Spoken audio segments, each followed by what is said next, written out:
Morning from, good afternoon from Houston, Texas, United States of America. This is Smart Mado Ajaja, the convener of Open Nigeria and Africa Unite, and the anchor of Nigeria Now at ONN and the Nightingale Radio International. To Americans, I wish you guys a happy Memorial Day. A day set aside to remember those who gave their lives in the service of their country in wars, that spans hundreds of years. So today, the people of America are celebrating their Memorial Day. Happy Memorial, for those who lost their loved ones in battles to say defend the United States. We wish you the very best as you celebrate this, and then wish the entire country a great Memorial Day.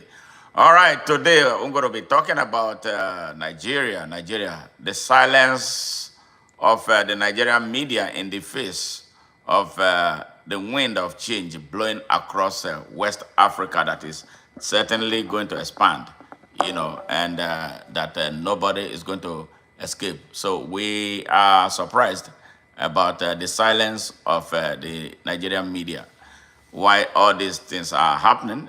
One in Ivory Coast, Niger, yes, right now, Cote d'Ivoire is right there. Question marks. Something is happening there. Well, the picture is not clear yet, but we understand that the government there has been set aside. All right, but with all this happening, Nigeria is silent. Why? Why is the silence of? What's the reason for the silence of the Nigerian media? So we are trying to find out what's taking place in Nigeria, that Nigeria is not able to speak about this issue. All right. The convener of Open Nigeria and Africa Unite on Rampage for Nigeria and Africa's liberation.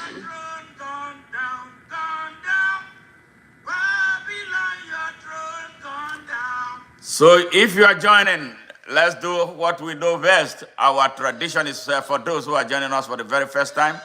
Please take a minute, a second, subscribe to our channel. And hey, Brody, how are you? Great to see you. Happy Memorial. All right, if you're an American. So here we are on the silence of the Nigerian media in the face of the change, the wind of change blowing through Africa. Was running his mouth in Ivory Coast, banking on the support of his slave masters from France. But today,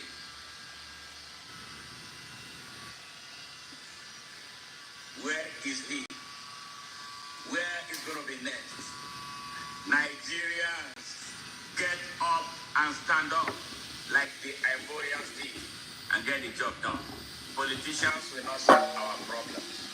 They are incapable of solving it because they created the confusion that we are dealing with right now. So how dare you? Liz, one more, one love. Thank you.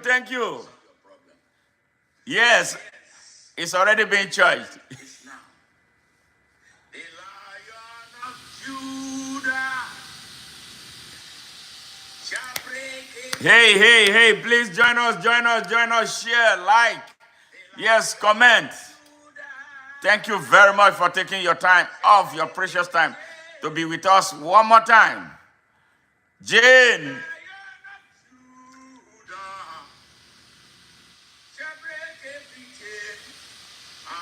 Jane and Galaxy, where are you? Great.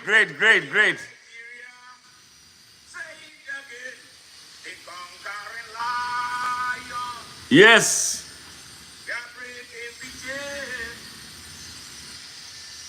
The conquering lion shall liberate Africa. The mighty inferno come to our aid in Nigeria.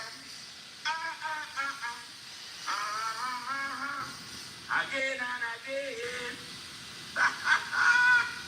Smart Madu Ajaja. My name is Smart Mado Ajaja. am the convener of Open Nigeria and Africa Unite, and the anchor of Nigeria Now at ONN and the Nightingale Radio International from Houston, Texas, United States of America. My mind is made, and there is no going back. I will vehemently defend Africa against recolonization in my lifetime by the descendants of those who enslaved and later colonized my ancestors and the African continent. Yes, that is resolute, and there's no going back on it. I would love to use this opportunity to express my feelings about the Nigerian youths. The way a good number of Nigerian youths who ought to be at the forefront of rescuing Nigeria think can demoralize a physically strong but mentally and spiritually weak freedom fighter who has no elementary knowledge of what shapes the human behavior and how poverty and bad traditional, religious, and political leadership can destroy the mind and influence the choices people make and the actions they take when it matters most. It is quite troubling, seriously troubling, to see, feel, and experience how subdued, yes, how subdued, subservient, subservient, how slavish, vulnerable, ambivalent, and divided the Nigerian youth generally are, even as their country is being dangerously, most dangerously, eroded on all fronts by the corrupt, criminally negligent, and unpatriotic actions of a few that they look up to for the leadership that they don't have.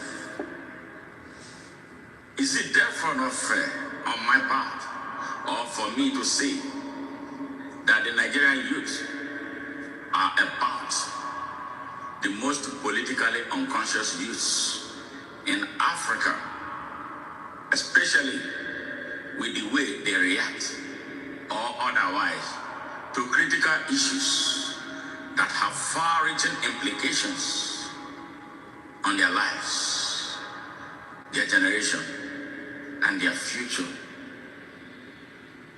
and the well-being of their country and its future in mind? I would love for someone to convince me beyond reasonable doubt to change this opinion, yes, my opinion, on this matter. And on what business the Nigerian youth, yes, of the 21st century, have with tribalism, regional and religious nationalism, and blind partisan political allegiance to anybody or group of persons or political party, to the extent of surrendering, giving up, surrendering their God-given basic human rights and their inalienable rights to their citizenship of Nigeria. I am in a dire search for answer to this. Why is it that the Nigerian youths don't feel pains like their peers around the world, with special emphasis on their peers in Africa, even their next door neighbors? What is it that is wrong with the Nigerian youths? What is it that is wrong with their minds? Why can't they free themselves from what it is that is holding them down from uniting and then setting their generation free, and by extension, setting Nigeria free. Or why should we? What convincing reason will anybody adduce to someone like me to have faith in the Nigerian youth of today as being great leaders of tomorrow with what we are seeing today? Are you as troubled? If you are, truly, patriotically, and genuinely are, please follow me. Yes, at the Open Nigeria Now movement on Facebook. At Open Nigeria Now. Follow also the Open Nigeria page at Open Nigeria 1. That is OPEN Nigeria ONE 1 on Facebook. If you want to join us on YouTube, subscribe to the ONN YouTube account at channel 1 on ONN. It is very important, it is urgent, and it is an emergency that we unite fast to get things done. I am not a fan of 2027. I believe that we have a serious emergency on our hands, without which we cannot move any further. Our people are dying in droves. I know that some people don't feel it, or because we have become so insensitive, it doesn't matter who dies. Yes, I'm telling you that if we wait until 2027 to take action on Nigeria, we will regret it forever. Now is the moment. Nigerians, get up and stand up. For you sitting on the fence, it's time for you to get down on that fence and take a position. God bless Nigeria. Peace. My name is Smart Mado Ajaja. I'm the Leader of Open Nigeria. My name is Smart Mado Ajaja. I'm the convener of Open Nigeria and Africa Unite. This is my advice to Ibrahim Traore and co in the AES. Please do not yield to any allure or pressure to return to the ECOWAS until the whole of the West African sub-region is liberated. The ECOWAS exists as a political organization put together to economically exploit West Africa. And you know it, that it has happened since it was created. That is the sad story of ECOWAS. We don't want it anymore, even though Nigeria is in it by force, not by the will of the people of Nigeria. ECOWAS is dead and buried for now. The black man has got a lot of work to do towards his liberation. Yes, a lot of work is needed by the black man to free himself and assert his humanity. Yes, after watching President Donald Trump trash President Ramaphosa of South Africa yesterday,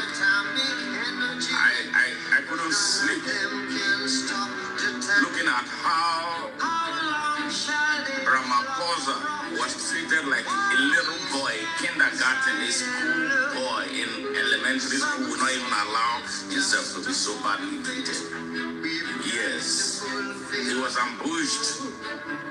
He was ambushed with information of South Africa's past. Yes, that was sad.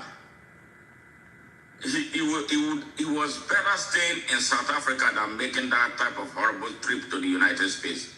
Yes, black man, you need to wake up. Black man, you need to wake up. Black man, you need to wake up. Black man, you need to wake up. The black man has for now. All right. Welcome to the show. Welcome. Like I said before, we welcome our new members, those who are just joining us for the very first time. Please, please do us one favor, do the world a favor, subscribe to our channel. We represent peace through justice. We represent global peace, global security, and global unity. We are a growing movement, and our preference is to grow organically. So that is why we want people who want the good of the whole world to be part of our movement. So we are privileged. We are really happy to see you joining us in this very important broadcast and pertaining to what is taking place in West Africa that the media in Nigeria is silent about, and they know why they are silent about it. But we're going to be talking about that, in the course of this discussion. So we'll appreciate your presence here. Please join us in truth and in spirit. We don't mind people who don't share the same views with us, because we want a balanced approach to what we do here. You can disagree with us. There's no problem as long as you disagree with us with respect. Yeah, so that's how we love you. We want to engage you peacefully.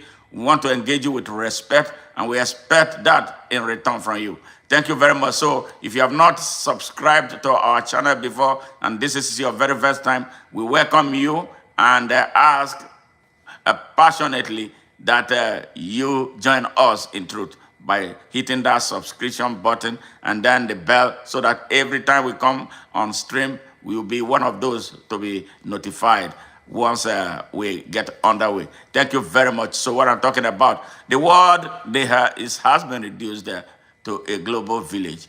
And so whatever happens anywhere on earth is received by the people of the world in real time. But still, the organized media in Nigeria, the media in Nigeria has never been good to the people of Nigeria. The media in Nigeria, the mainstream media I'm talking about, the mainstream media in Nigeria has always served the interests of the corrupt and morally bankrupt Nigerian elites who control everything, who control what the people eat, they control what they say, they control everything about them, they control their lives. So we are very thankful for the emergence of the social media with its own shortcoming, but we are able to relate with the rest of the world in real time, even though they are trying everything that they can to gag the people of Nigeria by passing ridiculous bills into law that will gag the people of Nigeria, so that they will not be talking about those who hurt them through bad policies and through being subversive. Yes, and their unpatriotic activities in Nigeria that have put the country at the verge of a total collapse. Yes, so things are happening across West Africa. Well, it started with Burkina Faso, and then Niger, Mali, and now we are hearing about things happening in Ivory Coast, that's Cote d'Ivoire. Remember a few weeks ago, this issue of what is taking place in West Africa, especially West Africa, came up here, and we were very, very emphatic, and we talked about it. We didn't know what more that is coming, and I'm sure that a lot more is coming. That is why the illegal authorities in Nigeria is scared. I believe that's why they put a gag, or they bribe the drivers of the mainstream media in Nigeria not to focus their attention on what is happening in Mali, in Niger, in Burkina Faso, and now in Cote d'Ivoire. Yes. So there's this uneasy calm in Nigeria, especially in the Nigerian media. And I hear the day on the 31st of last month when the whole of Africa came out and a solidarity march in support of Captain Ibrahim Traore, the president, the indefatigable young 37-year-old president of Burkina Faso. The fake Nigerian government, fake, illegal. Nobody elected them. Yes, they violated all of our strategic national institutions. to come to power. They bribed everything that was buyable. They purchased the armed forces, the service chiefs of the armed forces in Nigeria were all purchased.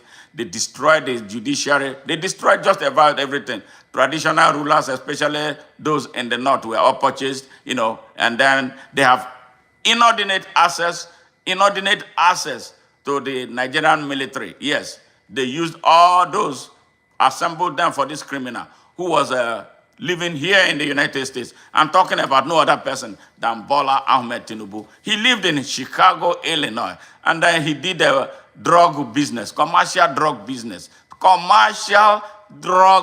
business in Gary, Indiana.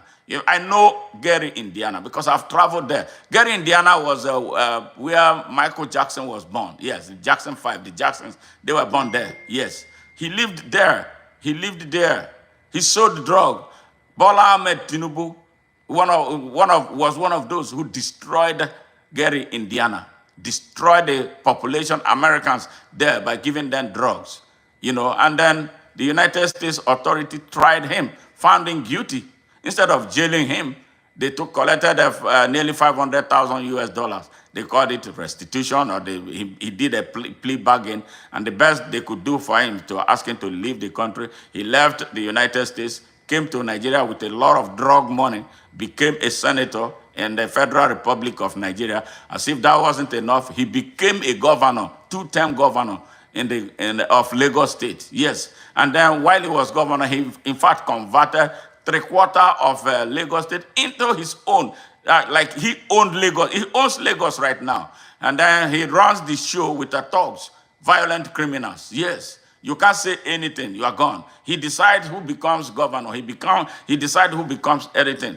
And then along the line, yes, along the line,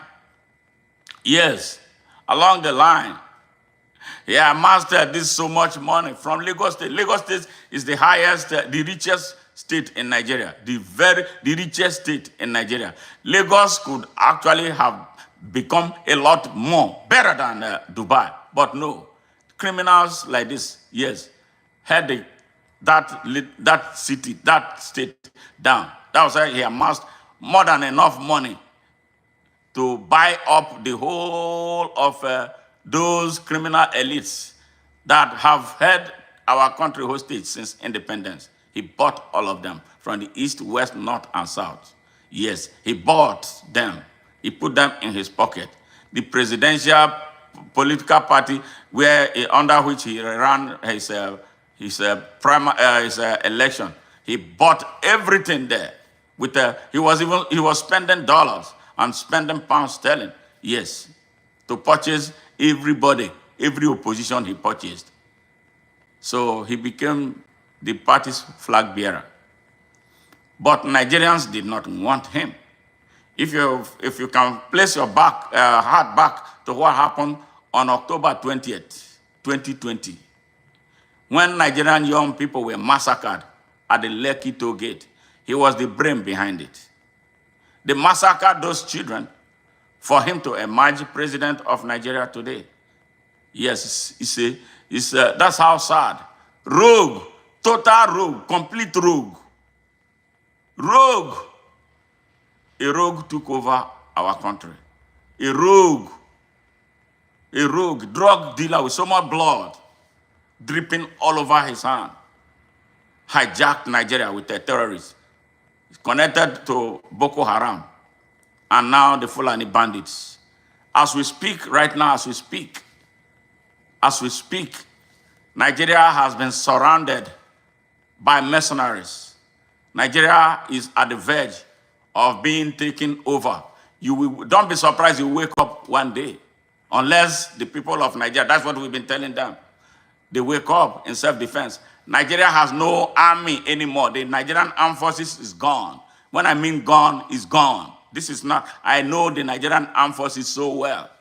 The army is gone. Just yesterday, the chief of naval staff, a chief of naval staff in Nigeria, you know what he was suggesting to the people of Nigeria? That the Nigerian people, the problem with Nigeria, the security problem in Nigeria is spiritual. Can you imagine a soldier saying that?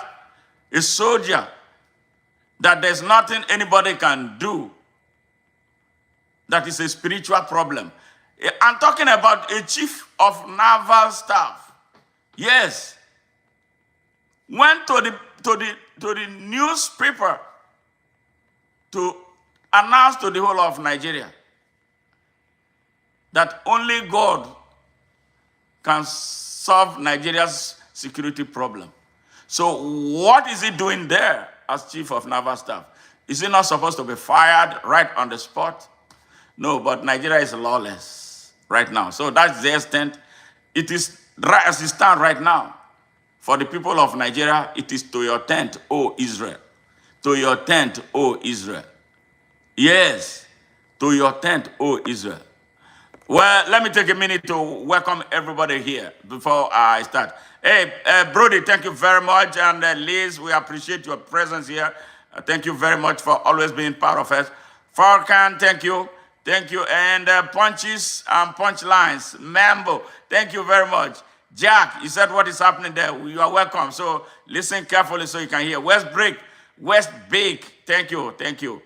We appreciate you. We appreciate you. But I am not a criminal. And that is one of those reasons why we expect people who come here to show respect. All right, not even Nigerians want to live in Nigeria. Yeah, you are partially right. A lot of Nigerians want to leave, get out of Nigeria because of the hell the place has been turned into. And this is the reason why we are talking to them. Out of the mind, thank you very much.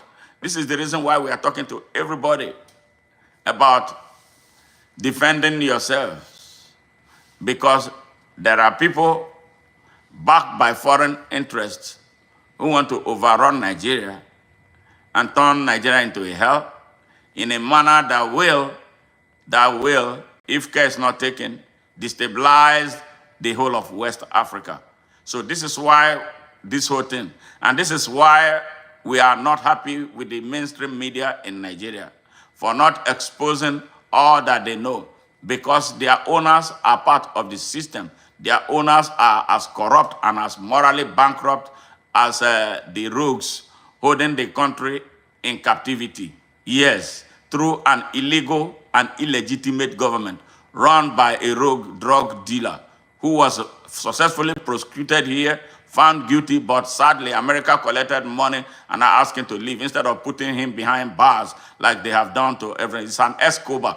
We call him Escobar in Nigeria. That's how bad it is. Joe Biden, kept quiet and allowed him to run ramshackle and became the illegal president of Nigeria in an election that he lost so badly.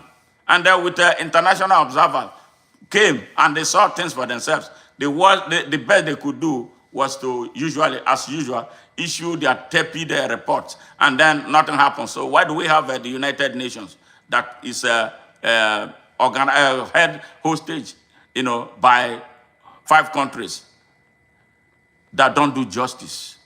So this is why Africans are angry right now.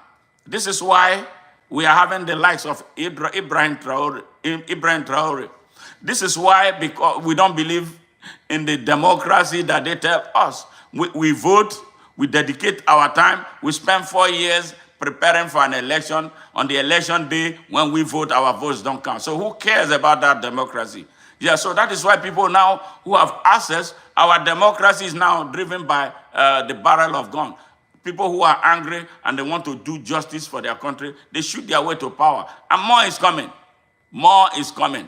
Yeah, because those who tell us about democracy, they don't help us to enforce it. Yeah, so what use is that democracy that is not benefiting the people of Africa? So this is where the problem is. This is where Africa is in disarray right now. This is why the people are angry, especially the young people who see how mineral resources and natural resources in their continent is being carted away as raw materials that are finished and brought back for us to buy at a higher cost. This is the reason why they are asking questions such as, we have universities that graduate tons of engineers, but yet Chinese, Europeans are the ones constructing roads in Africa, building domes. Even they built the African Union Secretariat. So what is the use of we having engineers who are Africans on the soil of Africa. And then Chinese are the ones building bridges, they are building our roads, building infrastructure in Africa. These are the questions, these are the reasons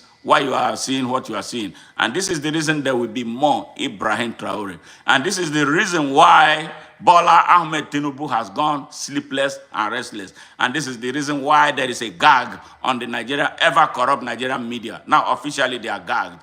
And a lot of massacre is taking place across Nigeria, especially in the southeast of Nigeria. That is the only area where the Nigerian army is good. Yes, but when they can't fight Boko Haram, they can't fight the Fulani bandits. It looks like they are on an order not to touch them. The only people they go and touch are the harmless people in the southeast of Nigeria. Those who are agitating and asking that they don't want to be part of Nigeria anymore because of the injustice that has been meted up against them for a very long time. Remember, these are the people that the country jumped to, were manipulated to jump on. For 3 years, they massacred them. When it was over, they said it was over, but the war is still raging.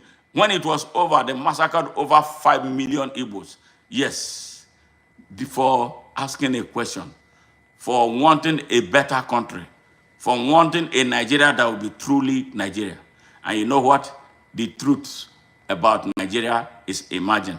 I'm going to play a clip by a young Hausa man who lives in New York here. And I'm believing that in the next few weeks, I'm going to bring him on this show so you can hear him live and direct. I'm happy that he lives in New York, very liberated, and he spoke the truth.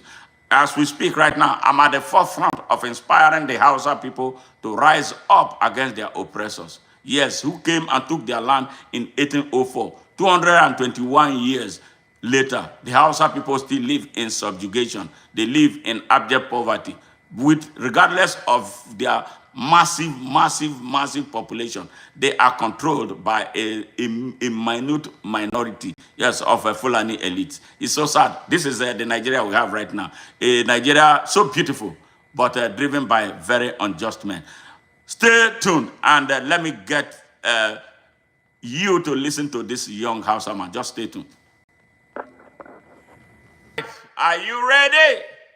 Are you ready? So listen to a real Nigerian born in the north of Nigeria. What he had to say. Just a second.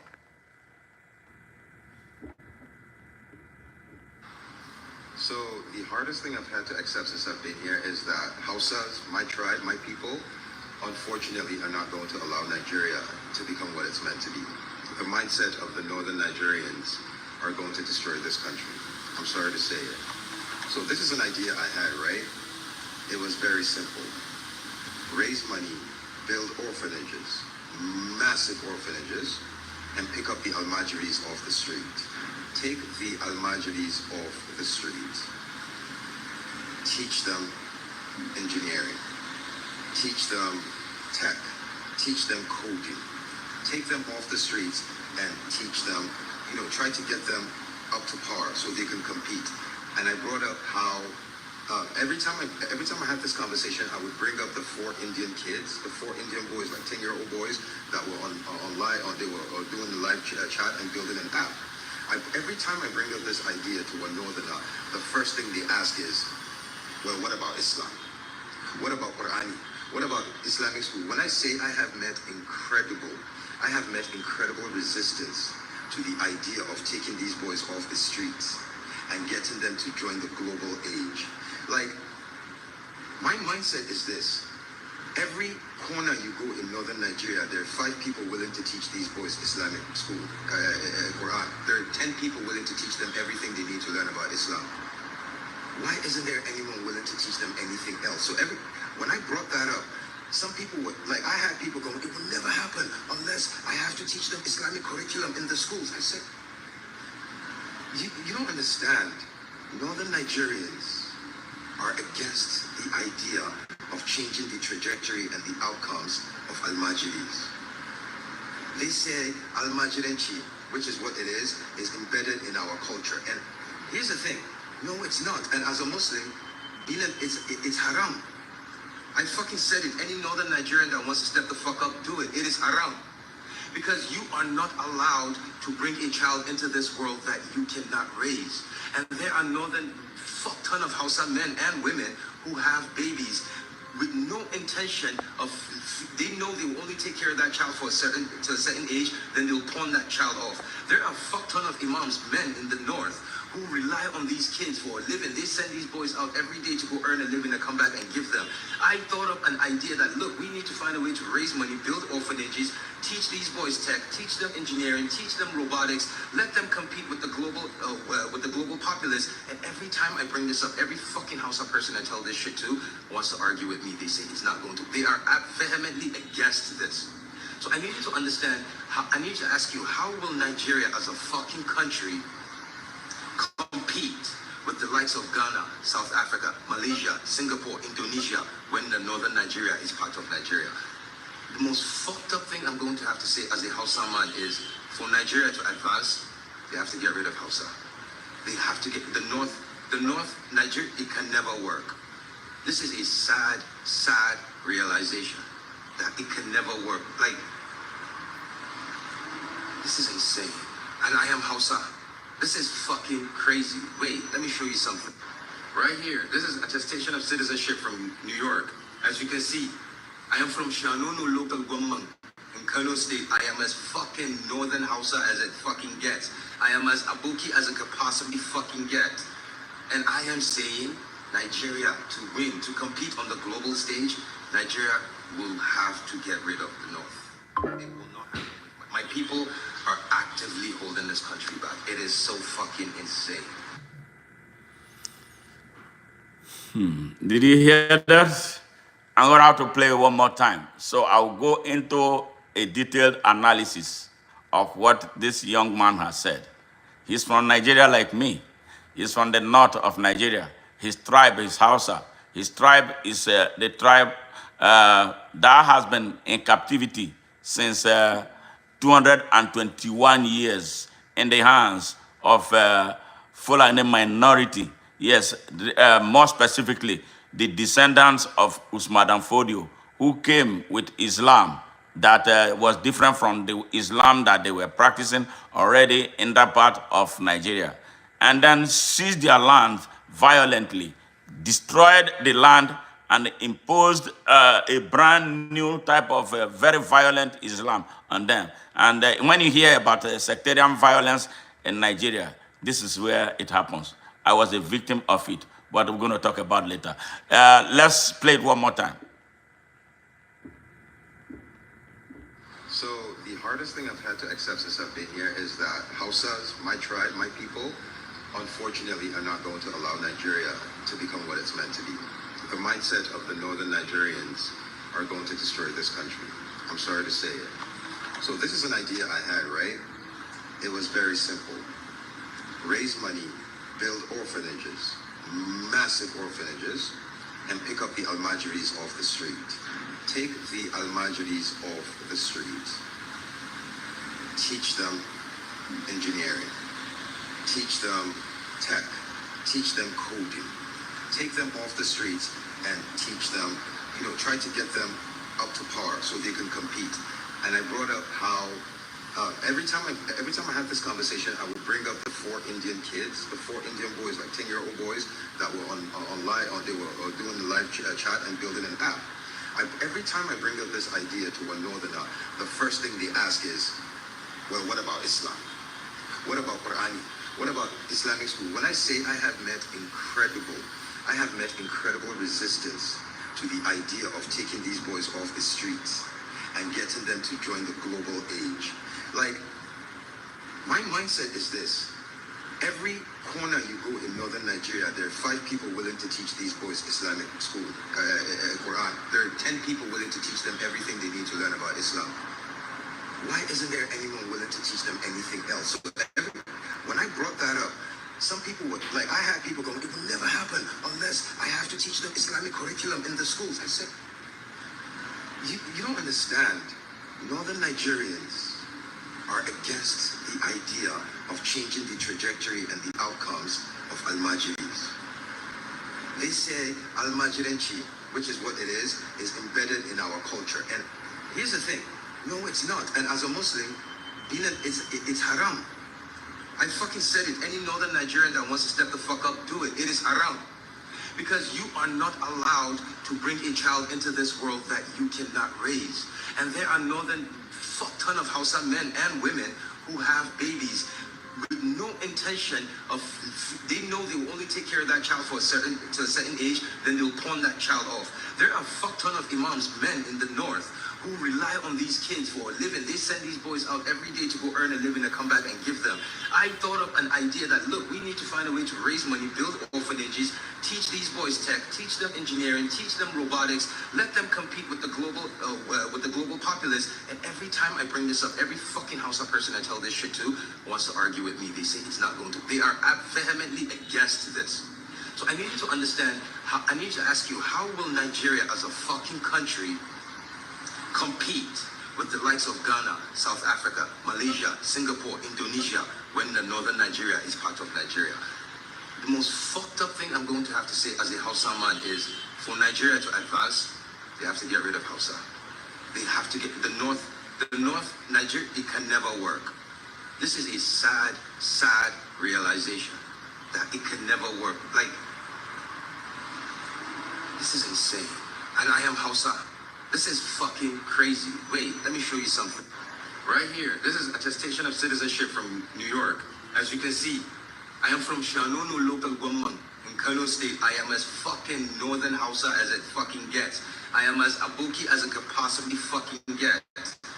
And I am saying, Nigeria, to win, to compete on the global stage, Nigeria will have to get rid of the North. It will not happen with my people are actively holding this country back. It is so fucking insane.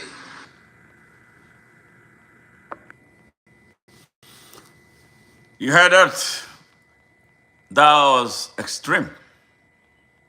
But that is the truth about Nigeria.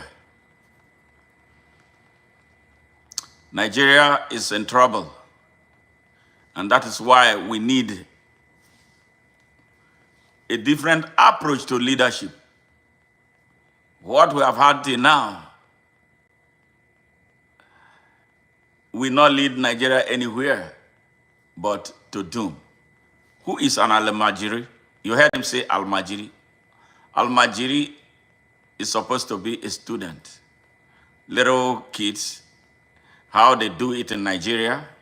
I'm happy that I've been to some other countries where Islam is practiced. I don't know the source of the Islam that they practice in the north, in the far north of Nigeria. It's different from what I have seen everywhere else that I have been, where Muslim or Islam is the predominant religion. How would you have a religion that will stop little kids from going to school at their formative years? I am talking about children as young as 6 years old. They are trashed by their parents, taken to the cities and dumped them there. Put them in the hands of teachers, Islamic scholars that they call malams. That is what he was talking about. Then these malams majorly take advantage of them. Yes, they send them to beg for food.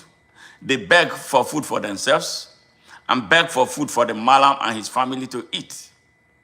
When they work, the malam takes everything in the name that they are students under him.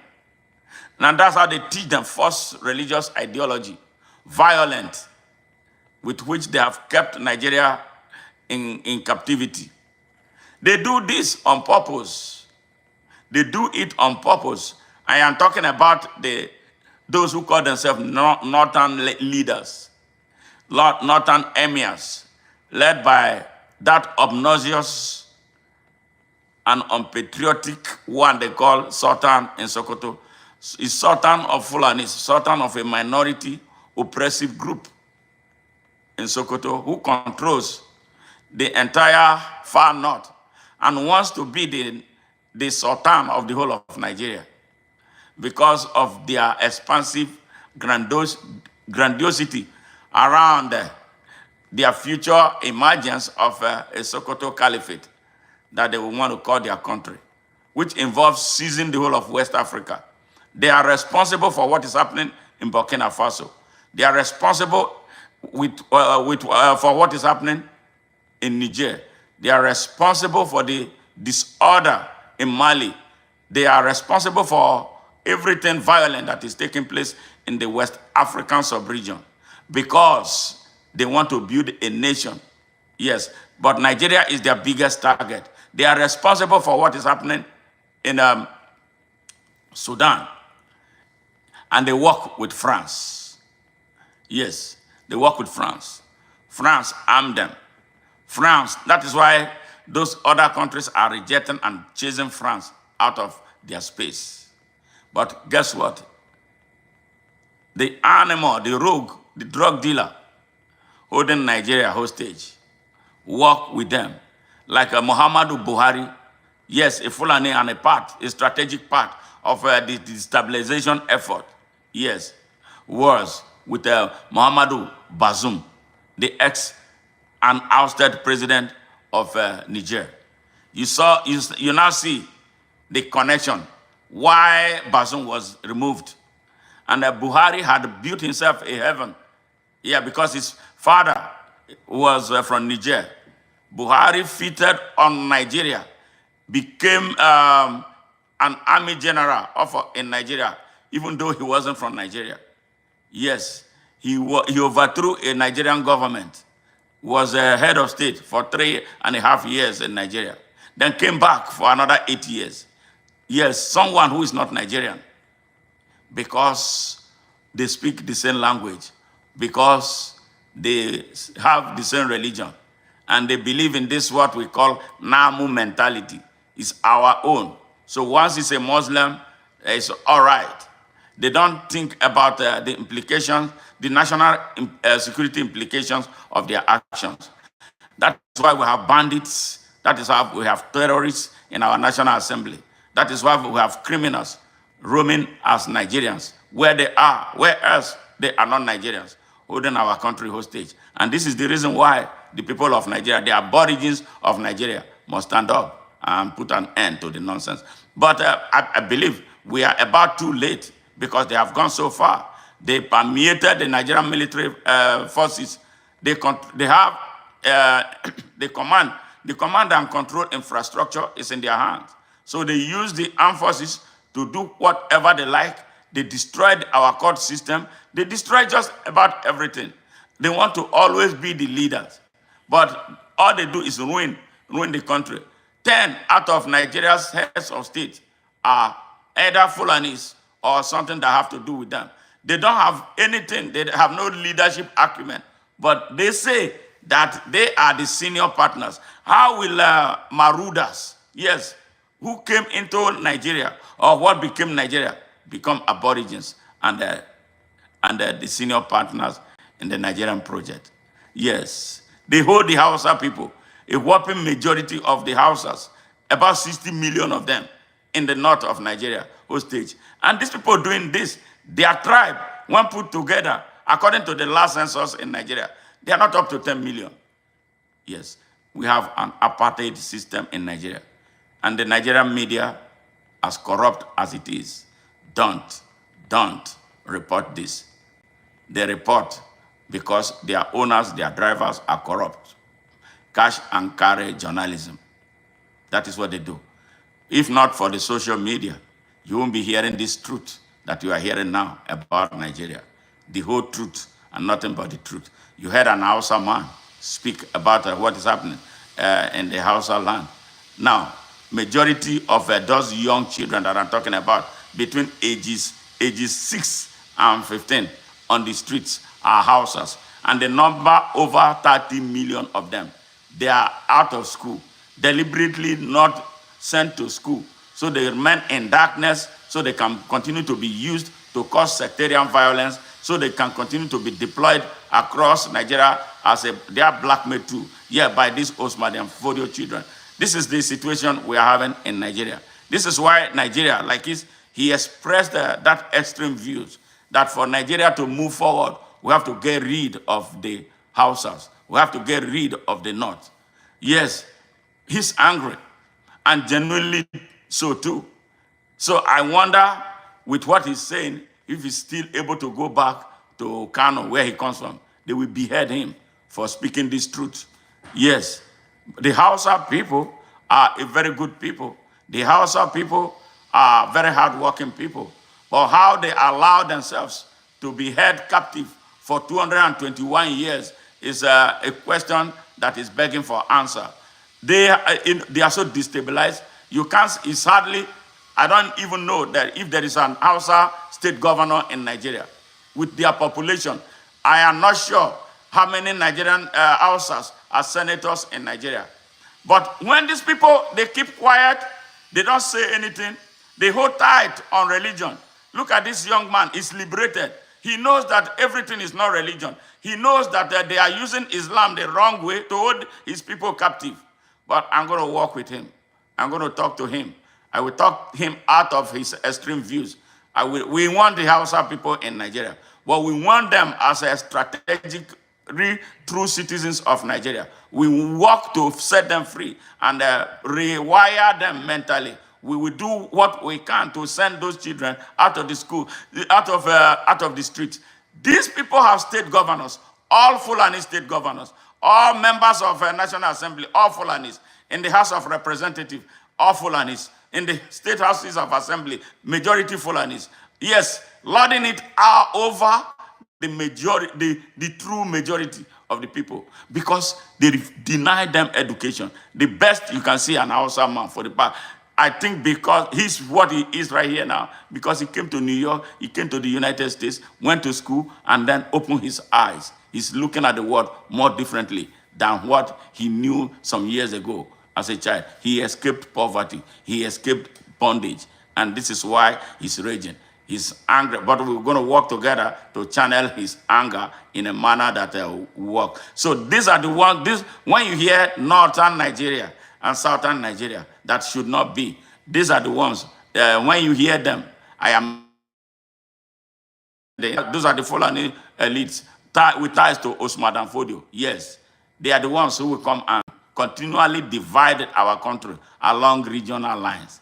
Yes, they try to create a new ethnic group that they call Hausa Fulani. Hausa Fulani. There's nothing like Hausa Fulani. It's either you are an Hausa or you are a Fulani. And for them to succeed in doing what they are doing, they use money to bribe, to pay the people in other parts of the country, like the south of Nigeria. Yes, where all the criminals, their accomplices are criminals.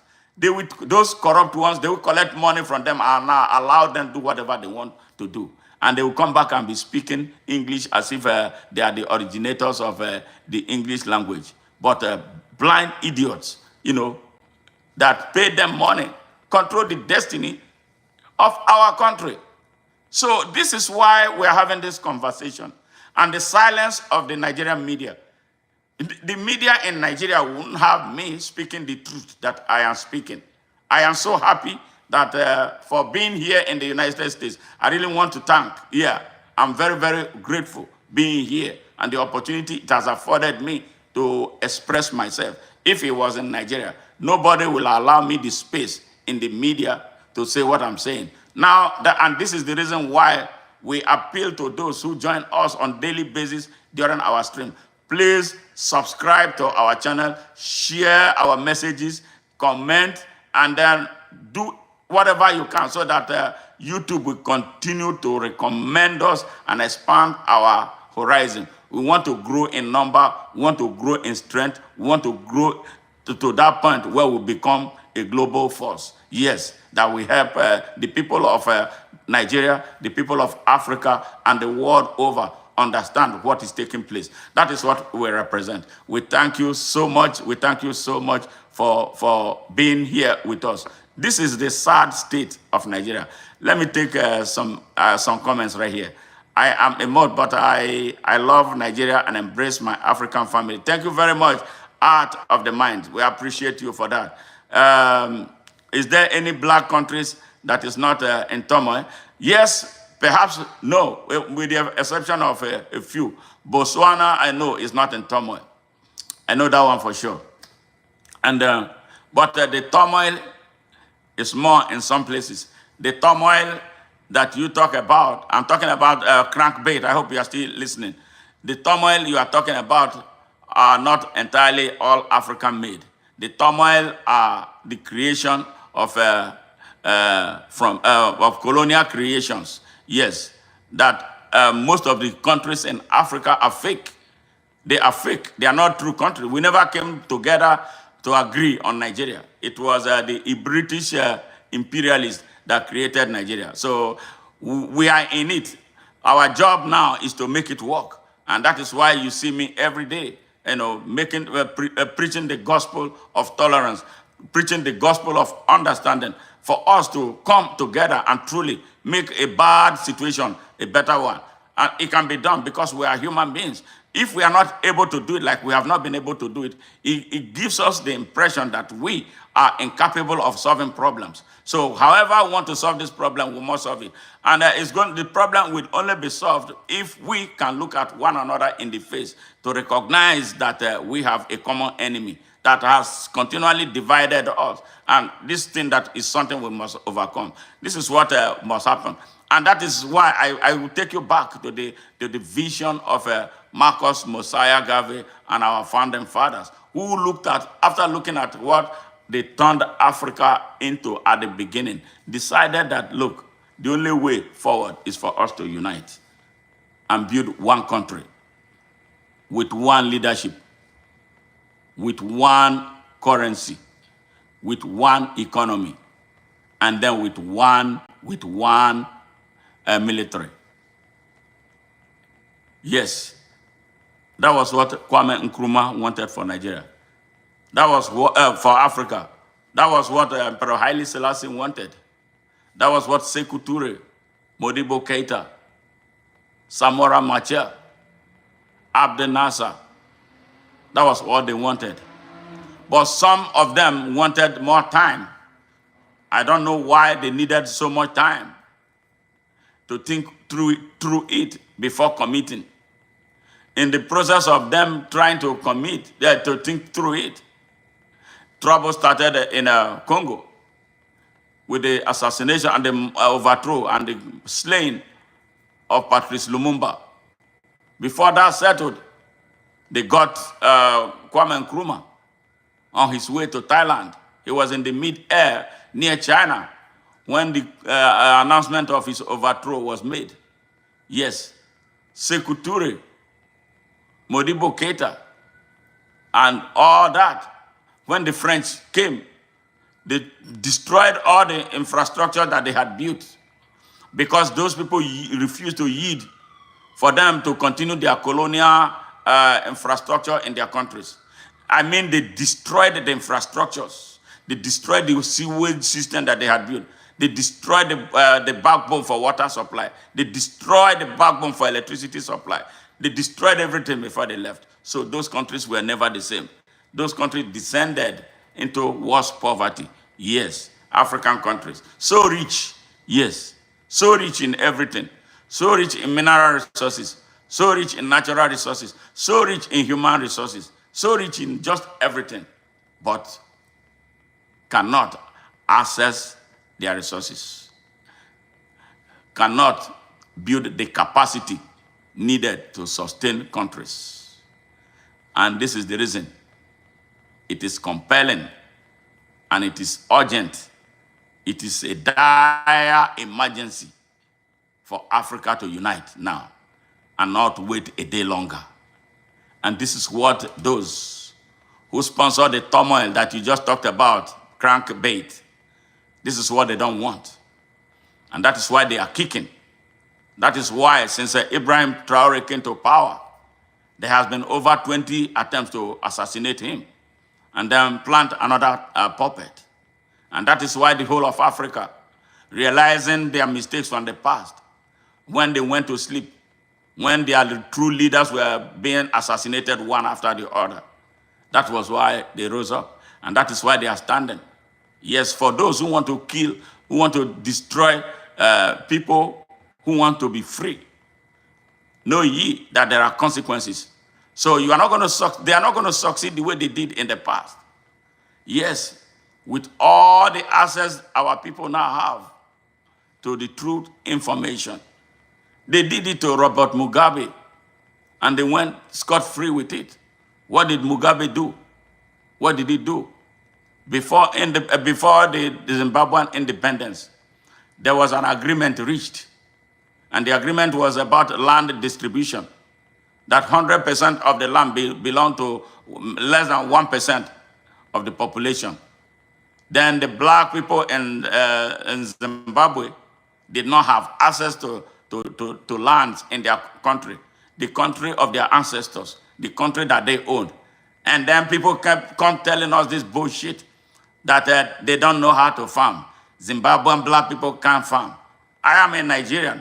I was born in the farm. No, there's no black man born in Africa who cannot put a seed in the soil and then allow it to grow, water it enough for him to feed, even if it is for only subsistence. No African in Africa, there's none that cannot plant a seed. Then give us this baloney that it was only the white minority, like they are telling us in South Africa, that can farm. And then they want us to believe it. And truly, they did a great job.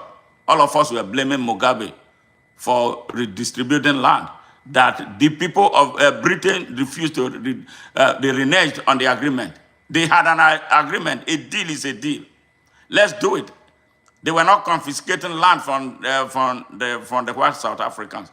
They were just taking some back, give to these people, so they too will have something to do than remaining beggars all the days of their lives.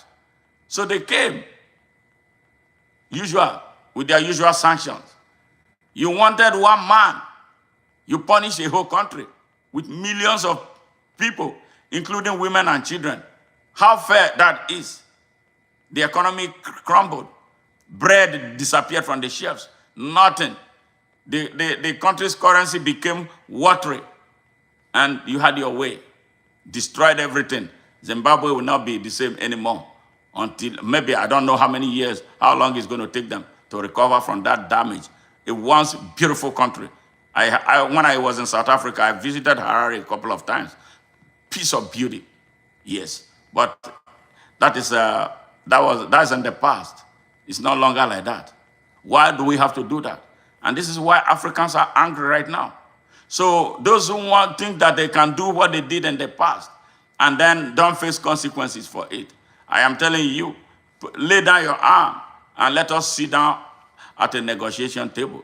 Let us discuss how we can run business between you and Africa and between you and the rest of the world. So it will be a win-win situation. Everybody will be happy and there will be no need for all this turmoil. So crankbait, that is the answer to your question. The African countries are not in turmoil because the African people want to be in turmoil. The turmoil you see in Africa are all engineered, including the one that is happening in Nigeria. They are all engineered by foreign fingers. I name France as part of it, and the larger imperial Europe. They are responsible for that. They always want to control. But we are in the 21st century. People who have been in school, a time comes when they should graduate. I am saying that this is Africa's graduation time, and that is why. And we have a right to ask for it. We have a right to demand for it. We are not begging anyone for it. It is our land, it is our life, it is our future. We must take the independence. It is ours. America took independence from Britain, yes, and then became prosperous, and now the most powerful country on earth. So who say that Africa should not be? No, you are not wishing us well if you want us to remain in captivity. And these are all the media in Nigeria will not report, because the media in Nigeria is one of the worst now in Nigeria, in the world. Journalists don't do their work as journalists. They want to be paid money. You know, when you are in trouble in Nigeria, for instance, you have a case that needs media attention. The journalist will come to you.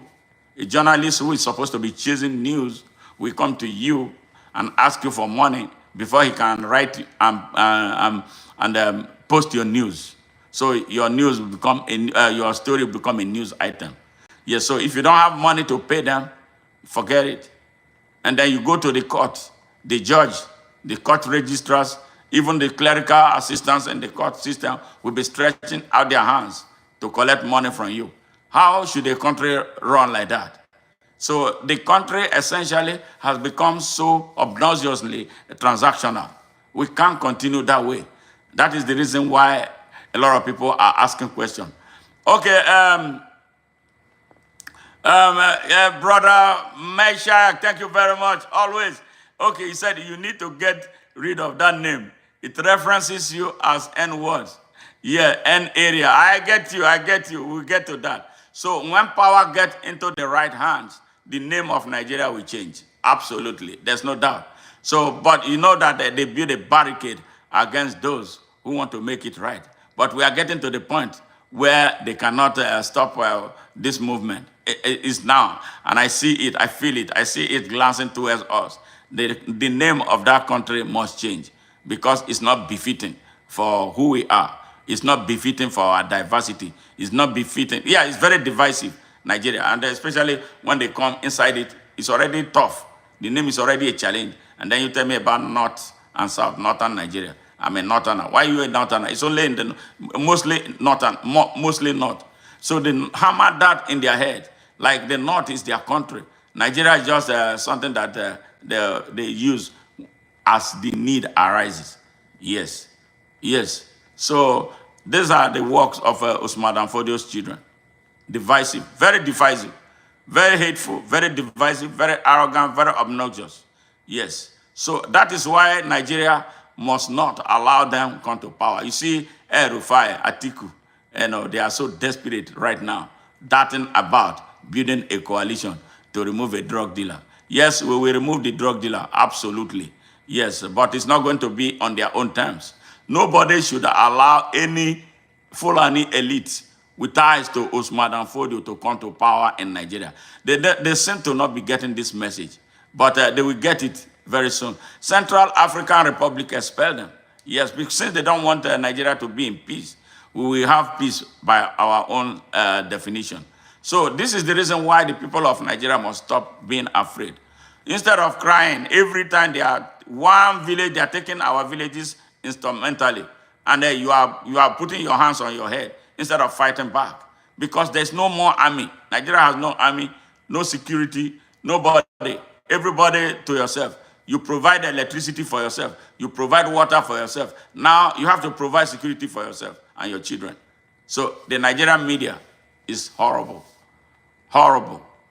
Nobody should take them seriously anymore. You see, Channels News, what do? They come to sing, allow people to sing praises of Bola Tinubu, who is now turning the country into a deadly one-party state. Can you imagine my fellow Nigerians, they are dying every day from hunger and starvation. They are dying from insecurity. Yes, they are dying from insecurity. And then what are the people of Nigeria doing? Instead of rising up, you know what the Nigerian people are doing?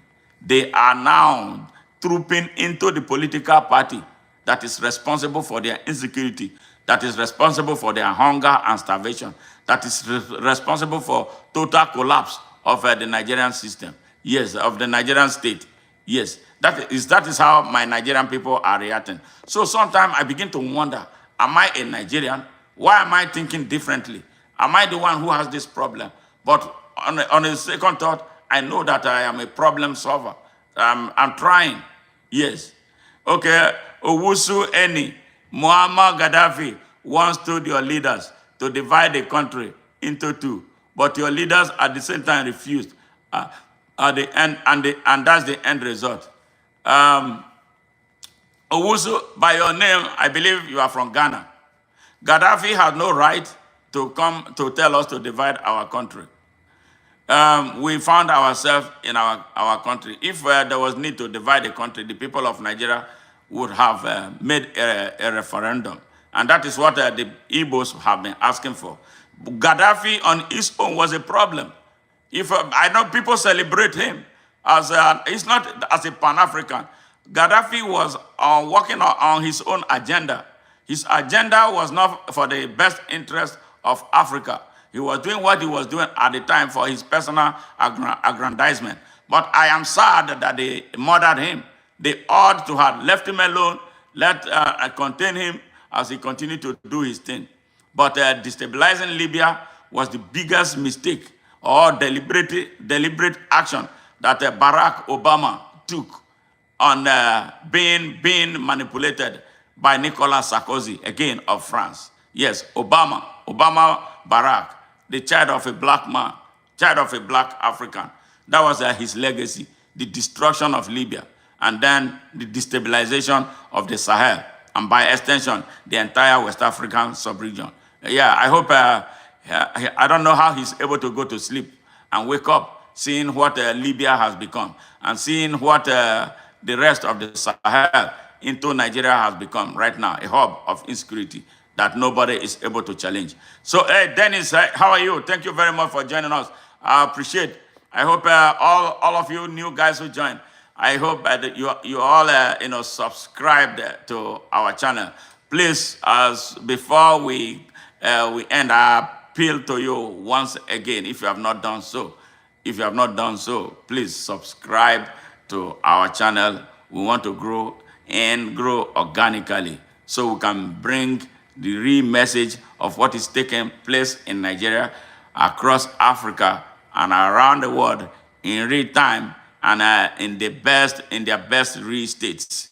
Thank you very much for being part of what we represent. Yes. Okay. Osinloye Abayo, you said you spoke majority mind. Thank you very much. I really appreciate that. Thank you very much. We can make Nigeria work regardless of our diverse backgrounds. We must understand first that we are Africans. We must understand too that Nigeria is the country. Let's do whatever we can to put Nigeria first and every other thing second. Religion is not enough to keep us divided. These religions that we are talking about, the two religions, they are political religions. Yes, they put economics into them. They put politics into them. Why should an African be fighting? Why should an African be fighting over what the Arabs brought to him and over what the Europeans brought to him? And they use these religions to keep us divided while they are taking things from us. They make us strangers to ourselves. We need to ask ourselves question. Which European is fighting to be an African? For real. Which European is fighting to be an African? Which Arab is fighting to be an African? It's only an African that will fight to be the replica of a European and then to be the replica of an Arab.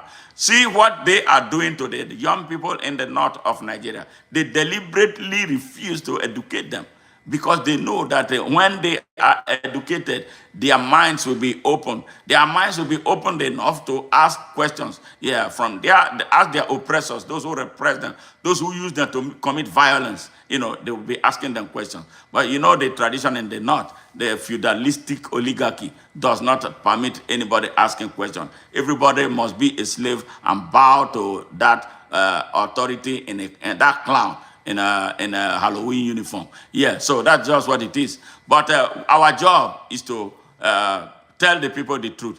Our job is to explore ways of reaching these abused children so they can be told the truth. We put them in a structured environment. We give them form and give them a reason to exist. Because those children that they are there are over 30 million of them in the street every day instead of being in the classroom. They are a threat. They are the threat. They represent the greatest threat to our country's national security that these people use to foment all the troubles. The mercenaries that you see fighting Nigeria, those with AK-47, are children from this background. Yes, because they did not know love. Nobody showed them love.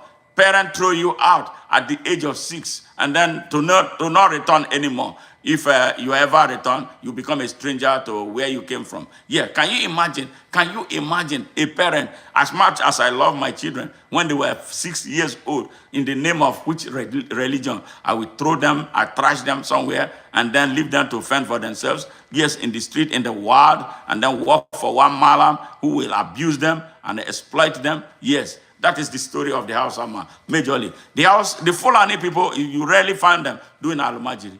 But these Fulanis, who are the ones who mastermind all the evil in Nigeria. Yes, I'm talking about the elitist Fulani, not all Fulanis. I have a lot of good Fulanis, including some who work with me on this project of Open Nigeria. Very good guys.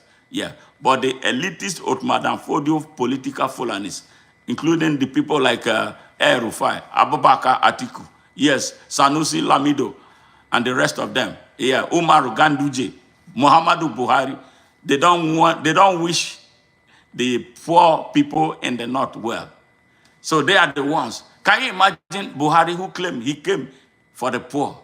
Look at the massive poverty around him, around the people.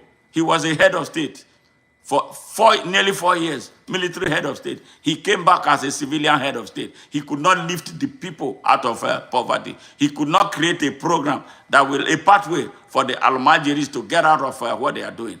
No, because it served their interest. They used them to foment trouble in Nigeria. They used them to fight their battle. These people are so wicked. So this is why the Hausa people, I appeal to you again. Your silence in the debate of Nigeria is not good.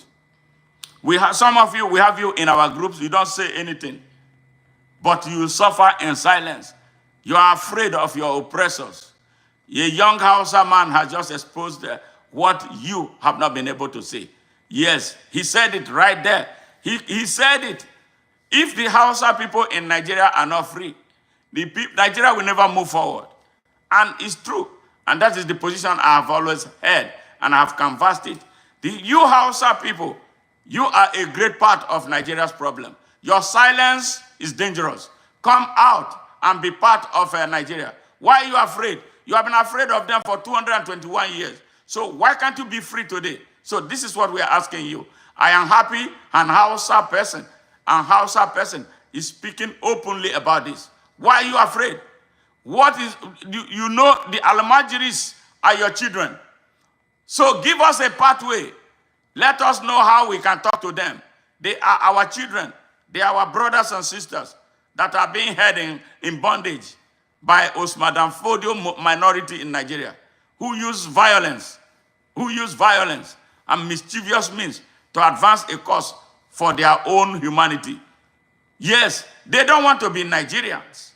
That is why they are always talking about the North. They don't want to be Nigerians. And they are not interested in solving Nigeria's problem. That is why every problem in Nigeria that has to do with the North, they want to be the one driving the process of solution. And they know that they cannot solve the problem. Or deliberately, they don't want the problem solved. 63 years, going to 64 years after independence, Nigeria is still stuck. The reason is because of the massive poverty in the North and the illiteracy there, the disease and ignorance, the intolerance that these criminals breed there. So we are at a crossroad. The Hausa man, how are you going to play? Hausa man, how are you going to play?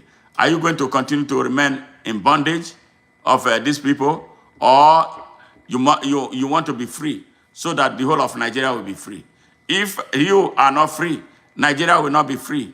And Nigerians are getting to that point where they don't want to tolerate this. It's either you make up your mind or we let you go so you can go and be in slavery.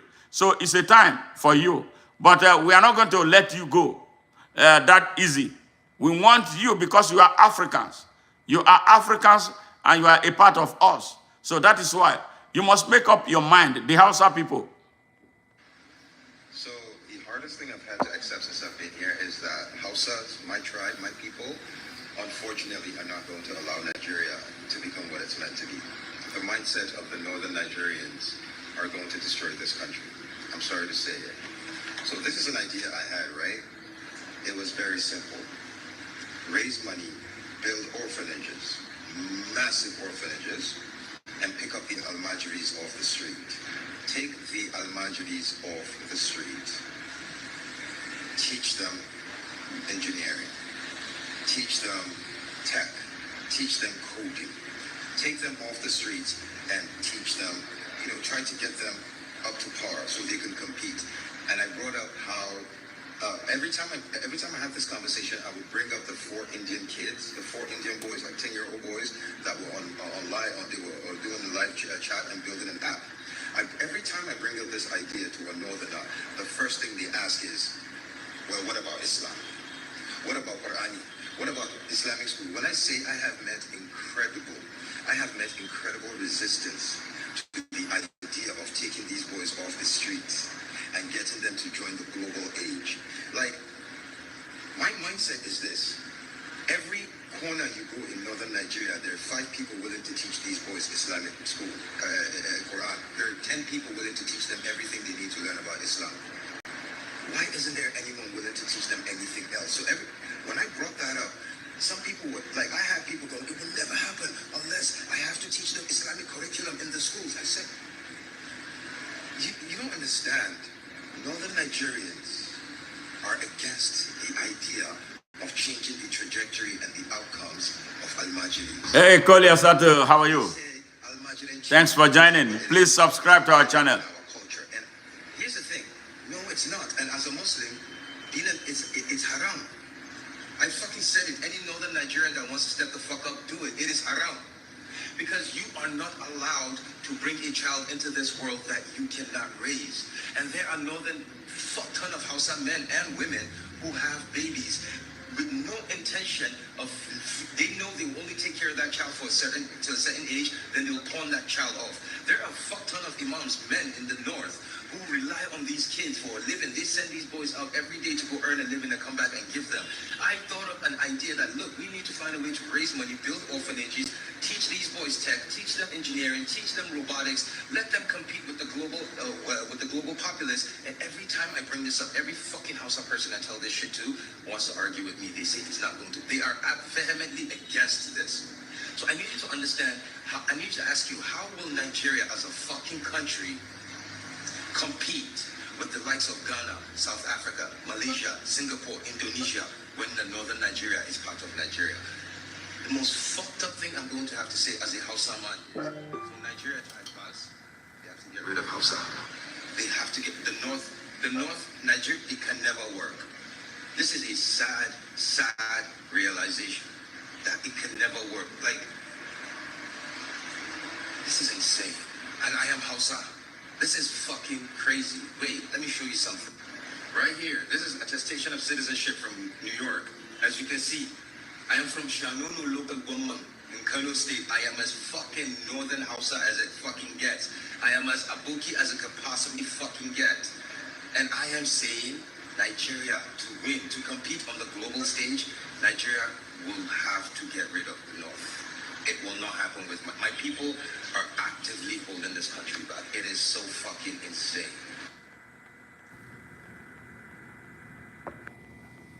My people are actively holding this country back.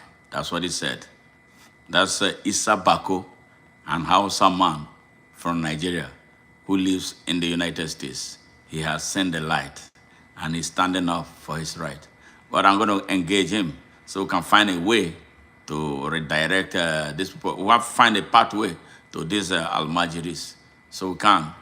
They know the oppressors holding them down are scared of letting them go, because if they let them go, and the day these Almajiris will open their eyes to realize what is being done to them, it will be disaster in that north. And that is what they have been trying everything possible to stop.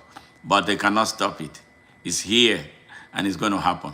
I don't want to agree with my friend, my brother, Issa Bako, that will have to leave the north to go, unless they choose to go on their own, unless the Hausa people, there are a lot of Hausa people who are enlightened like him, but they are not speaking up enough. So we want to get those people to start speaking so we can build an alliance, re-alliance, to remove the Almajiris, to end the darkness in the north of Nigeria, so we can build one country, one open country. That is what we represent. So I appreciate all those who took time to be part of this stream. Please, if you joined us for the very first time, we appreciate you subscribing to our channel and then recommending our channel to your friends, fans, and well-wishers And then as we'll get better with everything, and feel free to suggest to us where areas where you want us to work on so we can keep on getting better as a family together. We appreciate you sincerely, for being part of this stream today. We're looking forward to seeing you again. Again, the Nigerian media is a huge problem, big problem, and they are because of corruption, and they are the reason we are doing this. This type of message that we just shared, the Nigerian media will not share it because it will not put food on their tables. Yes, they are trying. Those holding Nigeria hostage want to keep this message off of the Nigerian public, but they cannot. Not with us. They can't prescribe us. They can't do us anything. They can't reach us. So the message is for the people, and please share it as widely as you can. Take care and have a great day. And for the Americans, once again, we wish you a happy Memorial Day. Bye for now. And to our crew members, Jane and oh my God, what's Jane? And all right, Ali. So we thank you very much, for always doing what you do best. Thank you very much, and we look forward again to yet another explosive encounter with you and the people of the world. Bye for now. All right. Hey, Jackie, thank you very much. Thank you, thank you, thank you. All right, my brother Meshach, I appreciate you. Bye for now, and we love you.